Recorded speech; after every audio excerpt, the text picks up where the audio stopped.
बाई जपानची 90,000 खर्च करून हजारो किलोमीटरवरून भारतातील लेण्या पाहण्यासाठी मुंबईला उतरते. खाजगी बसने अजिंठा वेरूळला पोहोचते. सोबत एक हाय रेझोल्युशन कॅमेरा, मॅप, एक आठवडा लेण्यांचा अभ्यास, एक प्रश्नांची यादी. अजिंठा वेरूळला येऊन खूप बारकाईने अभ्यास करतात. काही दगडमातीचे नमुने सोबत घेतात.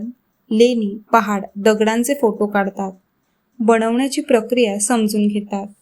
कलाकृतींचे निरीक्षण करतात आणि ज्यावेळेस जपानची बाई लेण्याचे फोटो काढत असते त्यावेळेस भारतातील मुलं त्या बाईचे फोटो काढत असतात. ही बाब त्या बाईला खटकते. ती बाई त्या मुलांना समजावून सांगते. ही human don't capture, I am not culture. लेण्यांकडे बोट दाखवत. This is a culture, you take their photos. पण ते तरी 25-30 वर्षाचे मुलं ऐकत नाहीत आणि म्हणतात, मॅम, 1 फोटो, यू अँड मी.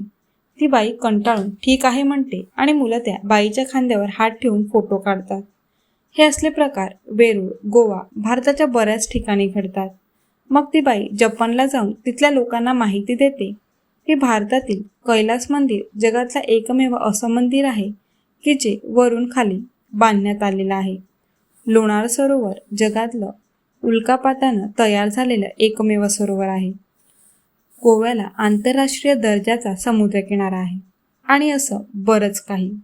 आणि आपल्या भारतातील मुलं घरी येऊन बाकीच्यांना सांगतात की काय फॉरेनर होते, हा बघ फोटो, हा इथला, हा तिथला फोटो. एखादा लेण्याजवळचा फेसबुकला टाकलेला फोटो पाहून मित्र कमेंट करतो, bro, you are looking hero. फक्त दिसत नाही, ते हजारो वर्षापूर्वी तयार झालेली आजच्या इंजिनियरला लाजवेल अशी कलाकृती. हा कलाकृतीचा अप्रतिम नमुना जो आपल्या देशाची शान असतो आणि जिथे जाऊन आपल्यातील काही नमुने दिलच्या पानात अ फॉर ॲपल आणि बी फॉर बॉल लिहून येतात, त्या मूर्खांना कलाकृतीबद्दल माहिती काय असणार?